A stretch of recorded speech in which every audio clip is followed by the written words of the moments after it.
Students, हम mole concept पढ़ रहे थे और हमने नंबर ऑफ मोल्स कैलकुलेट करना भी सीखा था कि हम नंबर ऑफ मोल्स को कैसे कैलकुलेट कर सकते हैं। ये सभी को आ गया था। उससे हम मास भी कैसे निकाल सकते हैं कि अगर आपको मास दे रखा है या मास कैलकुलेट करना है, नंबर ऑफ मोल्स दे रखा है, मोलर मास दे रखा है और कह रहे मास बताओ, तो वो भी हम कर सकते हैं। अब उन्हीं से रिलेटेड हम कुछ क्वेश्चंस देखेंगे कि और क्वेश्चंस को कैसे चेंज कर सकता है और हम नंबर ऑफ मोल्स कैसे कैलकुलेट कर सकते हैं कि अगर हमें number of items, number of molecules given है तो उससे हम नंबर ऑफ मोल्स कैसे निकालेंगे, तो वो सब हम आज पढ़ेंगे। तो एक हमारे पास क्वेश्चन है, सबसे पहले हम एक क्वेश्चन देखते हैं।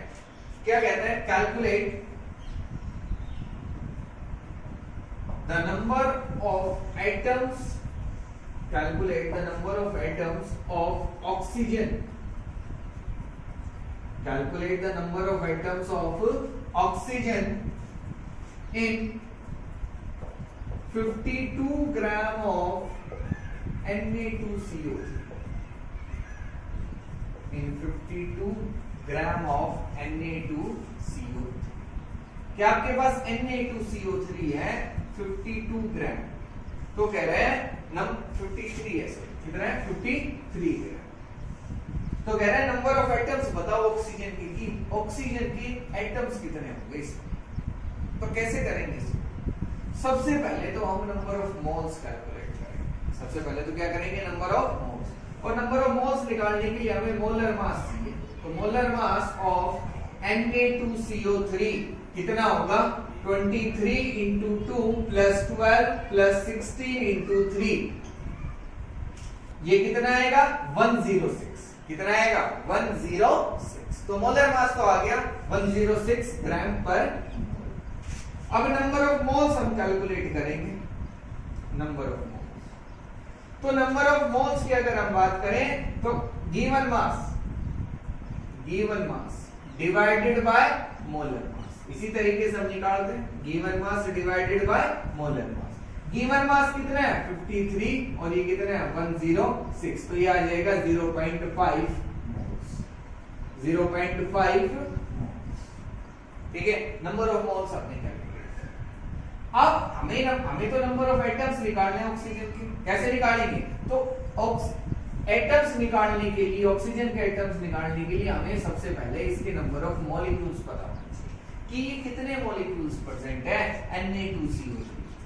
तो देखो, अगर मैं कहूं कि 1 mole of Na2CO3 contains 6.022 into 10 raised to power 23 molecules, कि अगर मैं 1 मोल ले लेता हूं Na2CO3 का तो उसके अंदर कितने मॉलिक्यूल्स होंगे? 6.022 into 10 raised to power 23। आपने पढ़ा है कि 1 मोल के अंदर कितने एटम्स और मॉलिक्यूल्स हो सकते हैं? एवोगैड्रो नंबर के इक्वल होंगे। अब अगर मैं कहूं आपके पास 0.5 मोल है तो कितने मॉलिक्यूल्स हो जाएंगे? 0.5 mole of Na2CO3 contains 6.022 into 10 raised to power 23 into 0.5 molecules, 5 molecules। 1 मोल में जब इतने हैं तो 0.5 में कितने होंगे? आपने उससे मल्टीप्लाई कर दिया, तो हमारे पास टोटल नंबर ऑफ मॉलिक्यूल्स आ गए। क्या आ गए? टोटल नंबर ऑफ मॉलिक्यूल्स के मेरे पास 53 ग्राम के अंदर इतने मॉलिक्यूल्स प्रेजेंट है। अब हमें तो नंबर ऑफ एटम्स निकालने, कैसे निकालेंगे? अब देखो, one molecule of Na2CO3 contains 3 oxygen atoms, contains 3 oxygen atoms। एक जो मॉलिक्यूल है उसके अंदर कितने ऑक्सीजन एटम्स है? 3 है। और अगर आपके पास इतने मॉलिक्यूल्स होंगे 6.022 into 10 raised to power 23 into 0.5, तो कितने मॉलिक्यूल्स हो जाएंगे? कितने एटम्स हो जाएंगे? 3 into 6.022 into 10 raised to power 23 into 0.5। ये तो आपके पास टोटल नंबर ऑफ मॉलिक्यूल्स है। एक मॉलिक्यूल में 3 है तो इतने में कितने एटम्स हो जाएंगे? 3 से मल्टीप्लाई कर देंगे और आपके पास आंसर आ जाएगा कि हमारे पास इतने एटम्स प्रेजेंट, किसके? ऑक्सीजन के। तो आपसे ऑक्सीजन के एटम्स भी पूछ सकता है, मॉलिक्यूल्स भी पूछ सकता है, वो सोडियम के एटम्स भी पूछ सकता था कि कितने सोडियम के एटम प्रेजेंट है इसमें, कितने कार्बन के एटम प्रेजेंट है 53 ग्राम ऑफ Na2CO3 के अंदर, कोई भी वैल्यू आपसे पूछ सकता है। तो आपको सबसे पहले तो नंबर ऑफ मोल्स कैलकुलेट करना है। वो एटम्स की बात करता है कितने एटम्स है कितने मॉलिक्यूल्स है, तो पहले सबसे पहले नंबर ऑफ मोल्स निकालेंगे, फिर हम कहेंगे कि एक मोल में इतने मॉलिक्यूल्स होते हैं, तो जो भी नंबर ऑफ मोल्स आता है उसमें कितने मॉलिक्यूल्स हो जाएंगे कितने एटम्स, वो सब हम बता सकते हैं। ठीक है, तो इस तरीके से भी क्वेश्चन आ सकता है। अब नेक्स्ट क्वेश्चन देखते हैं वो किस टाइप का है। नेक्स्ट क्वेश्चन की अगर हम बात करें तो कह रहे हैं calculate the mass of 0.1 mole of KNO3, और इसी में सेकंड पार्ट है 112 centimetre cube 112 centimetre cube of hydrogen at Sp। पहले इसको देखते हैं फिर उसको देखेंगे कैसे करना है। कह रहे 0.1 मोल KNO3 दे रखे और कह रहे मास कैलकुलेट करो। क्या कैलकुलेट करना है? मास कैलकुलेट करना है। तो आपको नंबर ऑफ मोल्स तो दे रखे हैं, पहले तो हम मोलर मास निकालेंगे। Molar mass of KNO3, molar mass of KNO3 कितना आ जाएगा 39 प्लस 14 प्लस 16 इंटू 3, और ये आएगा आपके पास 101 ग्राम पर मोल। मोलर मास हो गया। अब हमें तो मास कैलकुलेट करना है, तो नंबर ऑफ मोल्स जो है कैसे कैलकुलेट करते हैं? इवन मास इसको हम स्मॉल m से रिप्रेजेंट कर सकते हैं, और मोलर मास को कैपिटल M से। ये मोलर मास और ये इवन मास W से भी रिप्रेजेंट कर सकते हैं हम कि W से। ठीक है, गिवन मास को किससे रिप्रेजेंट कर सकते हैं? W से, स्मॉल m से, किसी से भी कर लें। तो हमें n की वैल्यू तो दे रखी है 0.1, और हमें ये वैल्यू फाइंड आउट करनी है। n m स्मॉल m या W कुछ भी लिख दो, और m क्या है? मोलर मास कितना है? 101। तो W की वैल्यू यहां से कितनी आ जाएगी आपके पास? 0.1 इंटू 10, तो ये आ जाएगी आपके पास 10.1। कितनी आ गई? 10.1। तो हमने मास कैलकुलेट कर लिया कि कितना मास है। ये तो आसान था, आप कर सकते थे। अब इसमें देखते हैं कि आपसे कहा उसने कि 112 centimetre cube 112 centimetre cube of hydrogen and Sp। अब बताओ इसका मास कितना है, कि हमने हाइड्रोजन ले ली इतना वॉल्यूम है, तो उस हाइड्रोजन का मास कितना होगा? उस हाइड्रोजन का मास कितना होगा? कैसे कैलकुलेट करेंगे? देखो, अगर मैं कहूं हमने ली है 1 mole of hydrogen, 1 mole of hydrogen, mass of, ऐसे लिखेंगे, mass of 1 mole of hydrogen is equal to 2 gram. Hydrogen का मतलब है H2, जिस मॉलिक्यूलर फॉर्म में ये एग्जिस्ट करती है उसी की बात करेंगे। तो कितना हो जाएगा? 2 ग्राम। कितना हो जाएगा? 2 ग्राम। जो उसका मोलर मास, जो मॉलिक्यूलर मास होता है, जो ग्राम में अगर हम जो मास लिखते हैं, मोलर मास जो लिखते हैं, वो 1 मोल का मास होता है। ये हम पहले पढ़ चुके हैं, ये हो गया। अब 1 मोल का मतलब है कितनी गैस है आपके पास? 22.4 लीटर ऑफ हाइड्रोजन। कितना मास होगा इसका? 2 ग्राम। कितना होगा? 2 ग्राम। और 22.4 लीटर को मैं लिख सकता हूं 22400 सेंटीमीटर क्यूब। अगर इसको मैं सेंटीमीटर क्यूब में कन्वर्ट करता हूं तो इतना हो जाएगा। 1000 से मल्टीप्लाई कर दिया, 1000 से क्या कर दिया? मल्टीप्लाई कर दिया, तो ये सेंटीमीटर क्यूब में हो गया। ऑफ हाइड्रोजन हैज मास 2 ग्राम। कितना होगा? 2 ग्राम। और अगर 1 सेंटीमीटर क्यूब ऑफ हाइड्रोजन है तो उसका मास कितना हो जाएगा? 2/22400। और अगर आपके पास है कितनी हाइड्रोजन? 112 सेंटीमीटर क्यूब, तो इसका मास कितना होगा?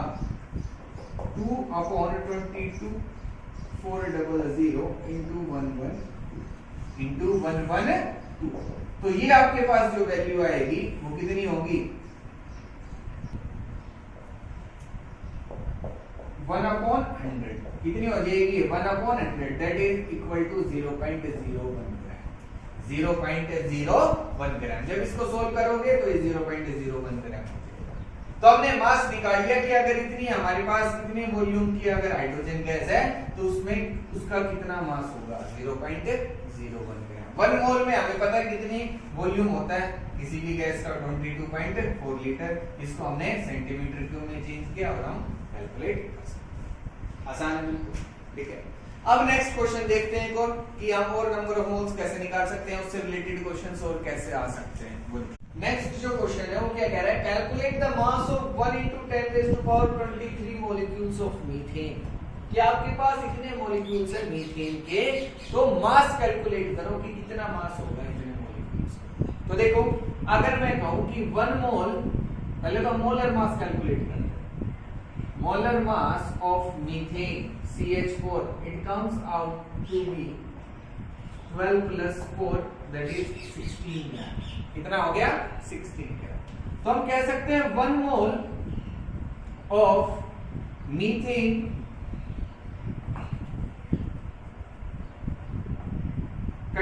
contains 16 ग्राम। कि 1 मोल का जो मास होगा वो कितना होगा? 16 ग्राम होगा। 16 ग्राम ऑफ मीथेन के बराबर होगा 1 मोल। अब 1 मोल में कितने मॉलिक्यूल्स हो सकते हैं? 6.022 into 10⁻23।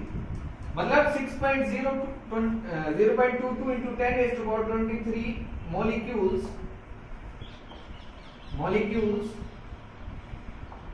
of methane has mass 16 ग्राम। कितना मास होगा? 16 ग्राम। एक मॉलिक्यूल का मास कितना हो जाएगा? 16/6.022 into 10⁻23।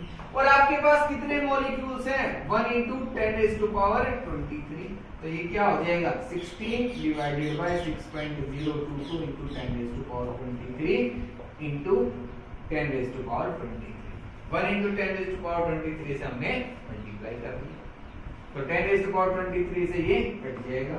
और ये जो वैल्यू आएगी आपकी, ये नियर अबाउट 2.6 समथिंग आ जाएगी। 2.6 ग्राम कितनी हो जाएगी? 2.6 ग्राम। तो इस तरीके से हम यहाँ भी मास कैलकुलेट कर सकते हैं कि इतने मॉलिक्यूल्स का मास तो होगा 16 ग्राम। एक का कितना हो गया? 16 by this Avogadro's number, and इतने अगर मॉलिक्यूल्स है तो उसका मास कितना होगा, उससे हम मल्टीप्लाई कर देंगे। अब इसी क्वेश्चन में वो नंबर ऑफ मोल्स कैलकुलेट करने के लिए भी कह सकता था कि आपके पास इतने मॉलिक्यूल्स हैं मीथेन के, calculate number of moles of methane. Calculate number of moles of methane. तो देखो कैसे हम कैलकुलेट करेंगे। हम कह रहे हैं कि 1 मोल या 6.022 into 10⁻23 molecules of methane is equal to 1 mole of methane, is equal to 1 mole of methane। कि अगर मैंने इतने मॉलिक्यूल्स ले लिए तो वो 1 मोल के इक्वल है। अगर 1 मॉलिक्यूल ले लिया तो वो कितने मोल्स के इक्वल हो जाएगा? 6.022 into 10⁻23। और अगर आपके पास 1 into 10⁻23 मॉलिक्यूल्स हैं तो ये कितने नंबर ऑफ मोल्स के इक्वल होगा? तो इससे हम मल्टीप्लाई कर देंगे 10⁻23। ये कोई भी वैल्यू आ जाएगी आपके पास। तो यहां से हम नंबर ऑफ मोल्स कैलकुलेट कर सकते हैं। तो अब नंबर ऑफ मोल्स का क्या फॉर्मूला हो गया? Number of moles is equal to number of atoms और मॉलिक्यूल्स, नंबर ऑफ एटम्स और molecules divided by Avogadro's number. यहां से भी हम क्या कैलकुलेट कर सकते हैं? नंबर ऑफ मोल्स को, कि आपके पास जो नंबर ऑफ एटम्स गिवन हो, चाहे नंबर ऑफ मॉलिक्यूल्स गिवन हो, नंबर ऑफ आयंस गिवन हो, चाहे मॉलिक्यूल्स हो आयंस हो, उसको किससे डिवाइड कर दो? एवोगैड्रोस नंबर से। आपके पास क्या आ जाएगा? Number of moles. तो इस तरीके से भी हम नंबर ऑफ मोल्स कैलकुलेट कर सकते हैं। हमने क्वेश्चंस भी देखे कि डिफरेंट टाइप्स से क्या क्या क्वेश्चन आ सकते हैं, आपसे क्या पूछ सकता है, नंबर ऑफ मोल से ही रिलेटेड है सारे। ठीक है, तो ये आपको ध्यान से करने हैं। ठीक है, कोई भी डाउट रहता है तो मेरे से पूछना। ठीक है, थैंक यू।